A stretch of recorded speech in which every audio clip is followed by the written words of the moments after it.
This incredible and insane has happened before. This was not something that the forefathers anticipated. It's unprecedented. There is no legal precedent because no previous president had an auto pen or had the audacity to have people signing things on their behalf when they didn't even know what was in it.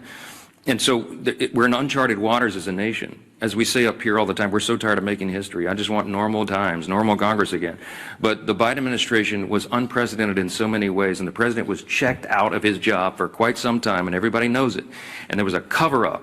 The people around him who were they would give him scripts to follow. They would point him literally in the direction, stand here, sir, wave like this.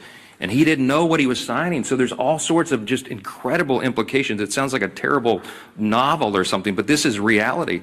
And so the pardons, for example, he pardoned categories of violent criminals and turned them loose on the streets. And he didn't even know he didn't even know what the categories were, apparently, much less the individual people that he pardoned. They're invalid on their face.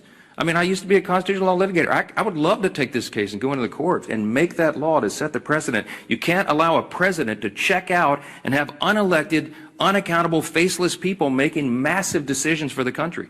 Think of the executive orders that were signed with the auto pen. When he paused LNG exports, liquefied natural gas, to our European allies around the world, I confronted him about it, by the way, the one meeting they allowed me to have with him as Speaker in the Oval. And he looked at me as if it hadn't happened, and he said, I didn't do that. And it occurred to me, he wasn't lying. He honestly didn't know.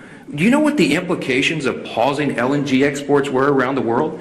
It made all of our European allies had to buy their natural gas from Vladimir Putin, which fueled his war machine, to go, conduct his war on Ukraine.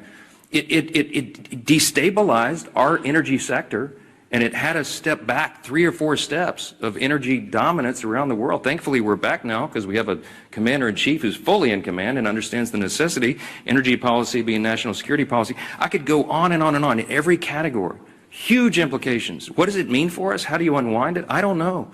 But it will be determined in the courts ultimately. And these are unprecedented cases of first impression, as we say, because it's never been tested before. But man, is it dangerous.